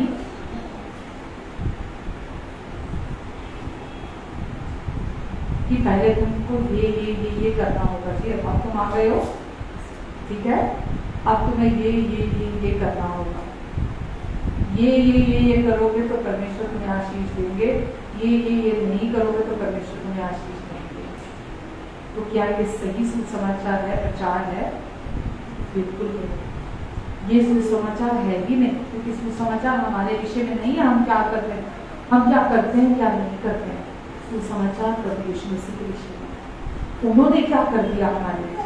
तो हर बार चर्च में जो परमेश्वर के अनमोल बहुमूल्य लोग आते हैं तो उनको क्या सुनना है? व्यवस्था, मिक्सचर, क्या सुनने की जरूरत है उनको? बार अपने प्रति जो परमेश्वर का प्रेम है उसको उनको सुनने की जरूरत है। हमको बार लोगों के लिए परमेश्वर के प्यार को अनफोल्ड करने की जरूरत है ना, कि और पर्दों को खोलते चले जाएं कि परमेश्वर का प्यार कितना सुंदर, कितना आकर्षक, कितना गहरा है, तो किस प्यार से आपको प्यार करते हैं। तो जितना आप परमेश्वर के प्यार को सुनेंगे, अपने लिए जानेंगे, उतना ही आप उस प्यार को अपने लिए एक्सपीरियंस करेंगे। क्योंकि जब आप लीस्ट डिजर्विंग होंगे उस समय आप खुद को कंडेम नहीं करेंगे। जब हम लीस्ट डिजर्विंग होते हैं क्या करते हैं, हम खुद पर दोष लगाने लग जाते हैं, है ना। हमको जब अगर पूरा सुसमाचार नहीं पता तो हम क्या बोलेंगे, परमेश्वर मैंने बहुत गलती कर दी, परमेश्वर प्लीज मुझे माफ कर दो, परमेश्वर मुझे माफ कर दो, परमेश्वर मैंने बहुत गलतियां करी ना, आप बोलो मैं क्या करूँ, मैं आपके लिए वही करूंगा। तो जो प्रचार ऐसा करने वाले हैं, मिक्सचर प्रचार करने वाले बोलेंगे उपवास कर, जाओ रो रो के प्रार्थना कर, है ना, हो सकता है परमेश्वर तुझे माफ कर दे, जाओ जाकर प्रार्थना कर। तो व्यक्ति बेचारा क्या करेगा, वो जाएगा, वो उपवास करेगा, लंबी लंबी प्रार्थनाएं करेगा, रो रो के भावुक होकर प्रार्थनाएं करेगा, आंसू बहा बहा कर प्रार्थनाएं करेगा, घंटों प्रार्थनाएं करेगा, सारा दिन उसका अंदर उसको दोषी ठहराता रहता है, और कंडेम करता रहता है उसका दिल, हृदय उसको कि अब मैं क्या करूं परमेश्वर, क्या मुझे माफ कर दो। तो ये फील करने वाली बात नहीं है कि आप महसूस करें कि आपको माफ परमेश्वर कर शायद कर दे। हम ये जानते हैं हम विजय के स्थान पर खड़े हैं, हम जानते हैं हम फेवर के स्थान पर खड़े हैं, हम ये जानते हैं कि परमेश्वर ने पहले ही मेरे हमेशा के पाप संपूर्ण रीति से पूरे तौर पर माफ कर दिए। यही तो उनका प्यार है। रोमियो 5 शायद 8 में 9 में लिखा, जब हम पापी ही थे तभी मसीह हमारे लिए मरा। ठीक है, जब हम पापी थे तभी यीशु ने हमारे पापों की कीमत पूरी तरह चुका दी थी। और अब जब हम उस खुशखबरी को सुनते हैं, अपने लिए सुनकर जब हम विश्वास करते हैं, तो हम पापी से धर्मी की उनके पुत्र की अवस्था में, स्थिति में, स्थान पे लाकर रख दिए जाते हैं उनके अनुग्रह से, उनकी कृपा के द्वारा। तो परमेश्वर का प्यार ही है वो जो हमें सबसे पहले स्थान पर अपने लिए सुनने की, बार बार सुनने की जरूरत है। क्यों? अब मैं अगर मुझे आप बोलेंगे तो पूछेंगे, तो मैं प्रतिदिन आज भी अभी भी अपनी नई पहचान परमेश्वर के प्यार को अभी भी बार बार याद करती हूँ, मेडिटेट करती हूँ, उसको कन्फेस करती हूँ, अभी भी डेली बेसिस में। क्यों? क्योंकि मन बड़ी जल्दी भटक जाता है ना, और बड़ी जल्दी भूल जाता है।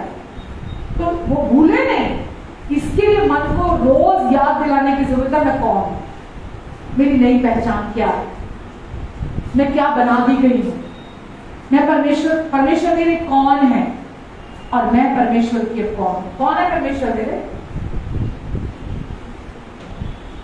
परमेश्वर मेरे कौन है? बहुत बहुत बहुत बहुत अच्छे पिता है। He is my good father। मेरे पिता नहीं है सिर्फ, बहुत बहुत बहुत बहुत अच्छे पिता। और मैं कौन हूं? मैं उनकी अति प्रिय, अति अति अति अति प्रिय संतान है। ये मेरी पहचान है, और इसको आपको बार बार खुद को प्रचार करना है, खुद को बार बार याद दिलाना है, अपना मुंह खोलना है। आपको पता, हमारा मन उस पर विश्वास करता है जो हम अपने मुंह से बोलते हैं। तो हम अपने मुंह से वो बोले जो हम चाहते हैं हमारा मन विश्वास करे। हम जब डर की बातें बोलते हैं, हमारा मन उसी पर विश्वास करने लगता है। तो हम वो बोले जो हम चाहते हैं हमारा मन विश्वास करे। ठीक है, तो मैं वो रोज बोलती हूँ कि यीशु आप पर विश्वास करने के द्वारा अब मैं परमेश्वर की धर्मी बेटी बना दी गई। यीशु आपके कारण अब मैं प्रेम की गई हूँ। यीशु आपके कारण मैं माफ की गई हूँ। यीशु आपके लोगों के द्वारा मैं शुद्ध बना दी गई हूँ। यीशु आपके लोगों के द्वारा मैं धर्मी बना दी गई हूँ।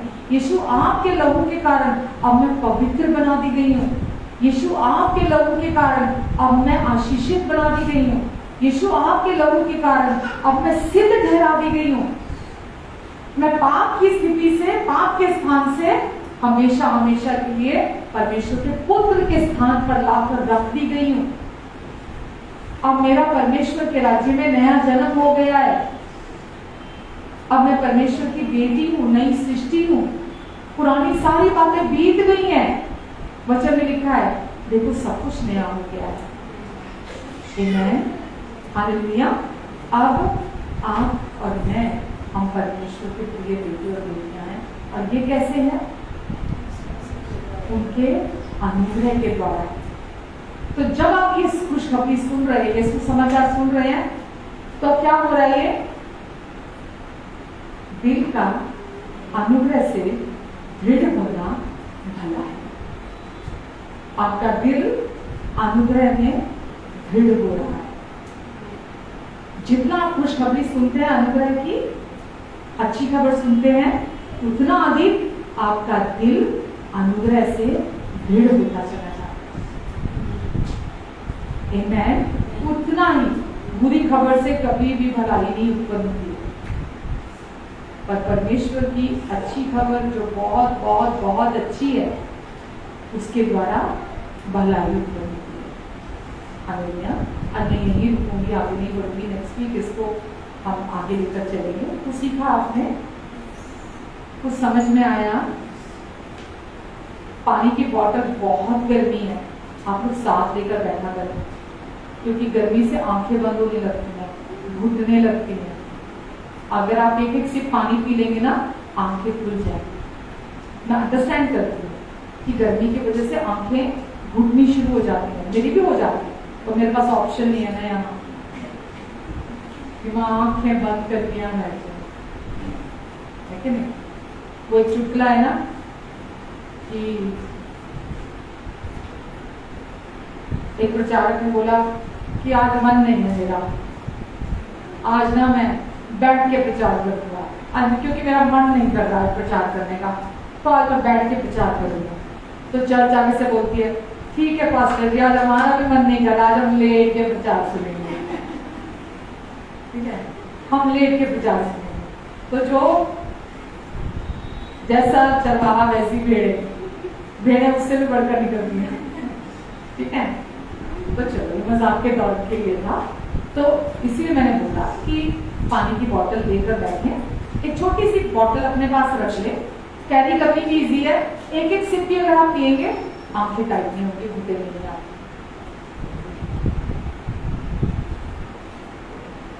तो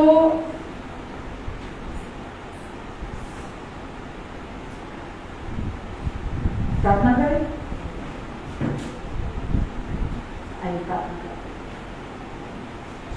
पिता, हम आपको धन्यवाद देते परमेश्वर, आप हमारे अच्छे पिता हैं परमेश्वर।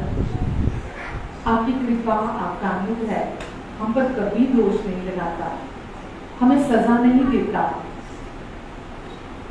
हमेशा हमें स्वीकार करता है।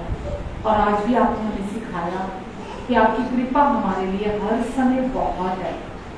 आप जब भी हमारे साथ पेश आते हैं, अपने बहुत प्यार से, दया से, कृपा से आप हमारे साथ पेश आते हैं परमेश्वर। हम धन्यवाद देते परमेश्वर।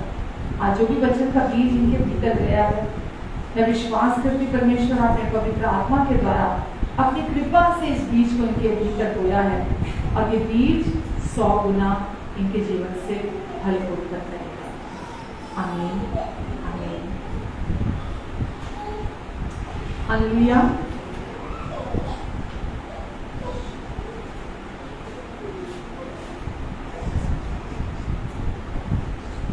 एसीज भी काम नहीं कर रहे थे, इतनी गर्मी होती है।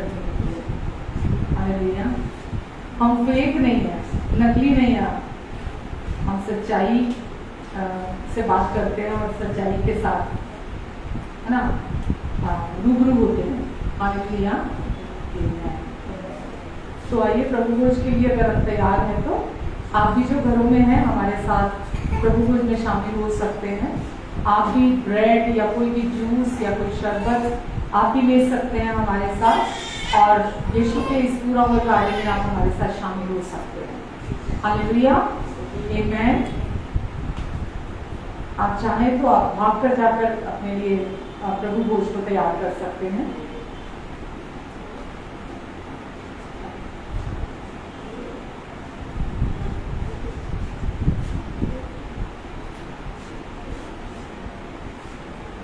तो प्रभु यीशु मसीह ने जिस रात को हमारे पापों के लिए पकड़वाए जाने वाले थे, उस रात उन्होंने रोटी ली और तोड़ी, और यीशु ने अपनी सिद्ध और पवित्र देह हमारे लिए तोड़वाई, ताकि हम हमेशा के लिए चंगे हो जाएं और हम संपूर्ण हो जाएं।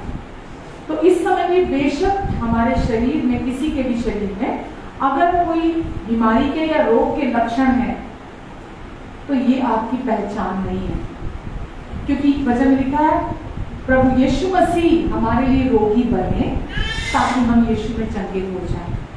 तो जो भी लक्षण आते हैं हमारे शरीर में, वो दुष्ट का झूठ है। वो लेकर आता है लक्षण ताकि हम उसके झूठ के साथ राजी हो जाएं और वो हमारे शरीर में जड़ पकड़ ले। तो जब भी लक्षण आते हैं, हम अपनी सच्चाई, अपनी नई पहचान को लेकर खड़े होते हैं कि यीशु आपके कोड़े खाने से मैं चंगी हो चुकी हूँ, मैं चंगी और संपूर्ण हूँ, मुझमें कोई कमी, कोई घटी नहीं है, मैं रोगी नहीं हूँ, मैं बीमार नहीं हूँ।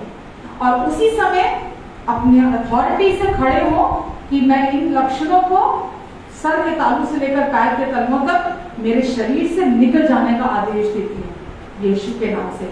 आप बोलेंगे और यकीन जानिए वो उसी समय निकल जाएंगे, क्योंकि आप यीशु के नाम के अधिकार के द्वारा उससे टांट रहे हैं। यीशु ने बोला तुम जो कुछ भी मेरे नाम से करोगे तो तुम्हारे लिए हो जाएगा। हालेलुया। और शत्रु की सारी सामर्थ पर यीशु ने आपको अधिकार दे दिया। हम इसमें कैसे ऑपरेट करते हैं? विश्वास के द्वारा। ठीक है, तो अभी यीशु ने अपनी सिद्ध और पवित्र देह हमारे लिए तुड़वाई ताकि हम चंगे हो जाएं और संपूर्ण हो जाएं। वैसे यीशु ने कटोरा लिया और कहा ये कटोरा मेरा नई वाचा का लहू है जो तुम्हारे पापों की क्षमा के लिए बहाया जाता है। और यीशु ने कहा इसे अनुचित रीति से मत लो, यानी कि उचित रीति क्या है? सुसमाचार यीशु के विषय में है। और वहां लिखा है कि मेरे क्रूस की मृत्यु को स्मरण करते हुए ऐसा किया करना, ना कि सेल्फ कॉन्शियस होकर। ये समय सेल्फ कॉन्शियस होने का नहीं है कि हम सेल्फ कॉन्शियस हो और अपने पापों को याद करें। जब हम अपने पापों को याद करते हुए प्रभु भोज लेते हैं तो वो अनुचित रीति है, लेकिन जब हम यीशु के क्रूस की मृत्यु को स्मरण करते हुए प्रभु भोज को लेते हैं, उसकी नई वाचा को स्मरण करते हुए, तो ये उचित रीति है। क्योंकि सुसमाचार हमारे विषय में नहीं है, यीशु के विषय में, हमारे कर्मों के विषय में नहीं है, यीशु के पूरा हुए कार्य के विषय में। हालेलुया, आमेन। तो आइए हम सब यीशु की इस देह में से हम सब एक साथ ग्रहण करते हैं और इस प्याले में से एक साथ पीते हैं।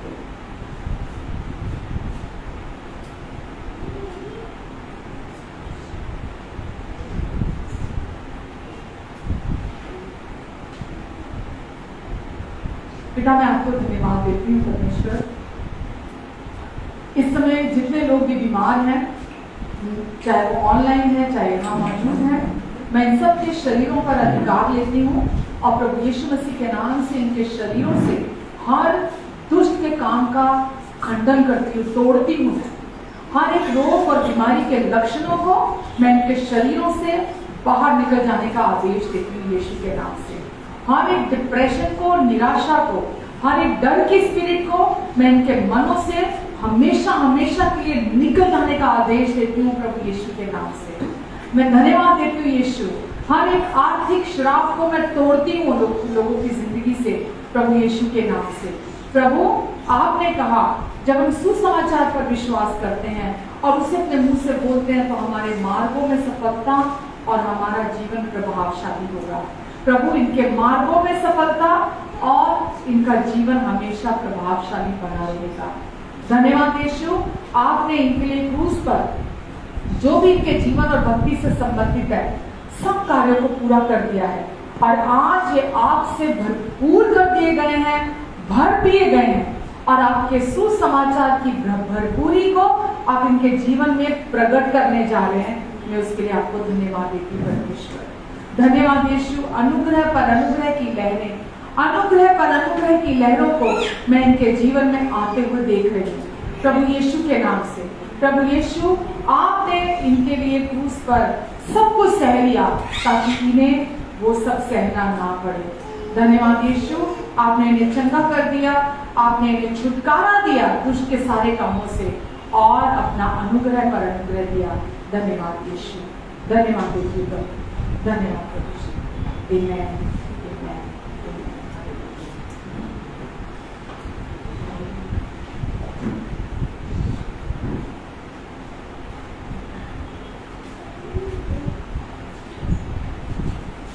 महिमा दूं मैं उसे जिसने बचाया मुझको, मुझे खोजा और छुड़ाया मेरी शर्म से मुझको। महिमा दूं मैं उसे जिसने बचाया मुझको, मुझे खोजा और छुड़ाया मेरी शर्म से मुझको। मैं न बतला पाऊं कितना गहरा तेरा प्रेम, कानों ने सुना था प्रभु अब देखा आंखों ने। तू योग्य, तू योग्य, तू योग्य, तू योग्य, तू योग्य स्तुति के हमेशा के लिए। प्रभु योग्य, यीशु योग्य, प्रभु योग्य, यीशु योग्य, हमेशा के लिए, हमेशा के लिए। मैं धन्यवाद देते यीशु। आपको इस समय जितने लोग भी हमारे साथ ऑनलाइन हैं, जो यहाँ भी हैं, प्रभु इन सब पर आपका अनुग्रहकारी हाथ आप बनाकर रखेंगे। सबके आने और जाने पर अपनी आशीष को ठहराएंगे। प्रभु अपने मुख का तेज आप इनके मुख पर चमकाएंगे और प्रभु आप इनकी हर कदम पर मदद और सहायता करेंगे। प्रभु अपनी बुद्धि और अपना फेवर आप इन्हें देंगे ताकि ये हमेशा आपकी बुद्धि, आपके फेवर, आपकी सामर्थ्य में चले। परमेश्वर प्रभु, ये सुसमाचार पर विश्वास करने के द्वारा बचाए गए हैं और प्रभु आपका सुसमाचार ही आगे इन्हें बचाकर लिए चलेगा। हम धन्यवाद देते हैं प्रभु। प्रभु यीशु, आप अपनी महिमा के उस धन से जो मसीह यीशु में इनकी सारी घटी को दूर करेंगे और इनकी सारी जरूरतों को पूरा करेंगे। आगे सब पूरे सप्ताह में आप दुष्ट की हर चाल से इन्हें बचाकर रखेंगे। अपने लहू के नीचे, अपने पवित्र पंखों के नीचे आप इन्हें कवर करके रखेंगे। आप कहते तेरे निकट 1000 और दाहिने 10,000 गिरे, लेकिन वो दुष्ट तेरे पास आने नहीं पाएगा और तू अपनी दृष्टि से दुष्टों के अंत को देखेगा। आपने कहा कोई भी विपत्ति तुझ पर नहीं पड़ेगी और कोई भी दुख तेरे घर के निकट नहीं आएगा। धन्यवाद यीशु, आप हर समय इनकी रक्षा और रखवाली करेंगे। इनका कल भी आज भी अच्छा है और इनका कल भी सिक्योर है, क्योंकि अब आप इनके प्रभु हैं यीशु। धन्यवाद देती प्रभु, आपकी महिमा इनके द्वारा प्रकट हो, आपकी रोशनी इनके द्वारा चमके, आपका प्रेम इनके द्वारा महके, आपका जीवन इनमें से प्रवाहित होने पाए प्रभु। और यीशु आपका अनुग्रह शांति इनके जीवन में मल्टीप्लाई हो जाए। ये आपकी पहचान में, आपने जो नई पहचान आपने इन्हें दी है और आपके अनुग्रह में ये बढ़ते चले जाएंगे प्रभु यीशु के नाम से। इस समय मैं विशेष प्रार्थना करना चाहूंगी उनके लिए जिनके पास कोई संतान नहीं है। मैं प्रभु यीशु मसीह के नाम से जो लोग भी इस समय मेरे साथ राजी हो रहे हैं, मैं आपके साथ राजी होकर आपके जीवन में घोषणा करती हूँ कि आप संतान का अपने जीवन में एक खूबसूरत बालक को अपने जीवन में रिसीव करने जा रहे हैं। मैं जो भी दुष्ट ने आपके भीतर रुकावट और बाधा दी है, प्रभु यीशु मसीह के नाम से आपके गर्भ से मैं उस रुकावट और बाधा को हमेशा के लिए कैंसिल करती हूँ, तोड़ती हूँ प्रभु यीशु मसीह के नाम से। और प्रभु आपकी इच्छा है कि ये प्रोडक्टिव बने। आपकी इच्छा है, आपका वचन कहता है कि फलो फूलो और इस पूरी पृथ्वी में भर जाओ। मैं इनके गर्भ पर आपके फलों फूलों की आशीष को बोलती हूँ। जो भी पति और पत्नी इस समय अपने एक औलाद की ब्लेसिंग के लिए प्रार्थना कर रहे हैं, मैं इन दोनों के ऊपर फलों फूलों की ब्लेसिंग की घोषणा करती हूँ कि फलों फूलों और पूरी पृथ्वी में भर जाओ प्रभु यीशु के नाम से। मैं धन्यवाद देती हूँ यीशु, आपने हर बंधन को जो दुष्ट का था इनके जीवन से तोड़ दिया है। आपने इन्हें एक औलाद के सुख से आपने इन्हें ब्लेस कर दिया परमेश्वर। मैं आपको धन्यवाद देती हूँ परमेश्वर। आने वाले दिनों में हम बहुत सारी टेस्टिमनी सुनेंगे प्रभु, क्योंकि आपके आत्मा ने मुझे लीड किया है कि इस समय उन लोगों के लिए प्रार्थना की जाए।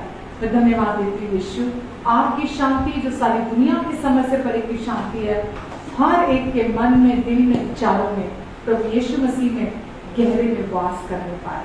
धन्यवाद यीशु, धन्यवाद प्रभु। सारा आदर महिमा सम्मान पिता आपका है, सारा सम्मान आपको देते हैं और यीशु नाम से इस प्रार्थना को हम धन्यवाद के साथ रिसीव करते हैं। आमीन, आमीन, आमीन। Hallelujah. So God bless you all. और जितने लोग भी आज हमारे साथ जुड़े हुए थे आज के वचन से, मैं विश्वास करती हूँ आपको परमेश्वर ने बहुत सारी बात की है और आपको आशीष दी है। तो दूसरों के साथ भी आज के वचन को ज़रूर शेयर करें और दूसरों के लिए भी आशीष का कार्य करें। यूट्यूब में हमारे और भी मैसेजेस हैं प्रतियोगी के नाम से, आप वहाँ जाकर सुन सकते हैं, दूसरों के साथ शेयर कर सकते हैं और अपने जीवन को आशीषों से भरपूर कर सकते हैं। Amen. So love you all. Take care and God bless you. Thank you.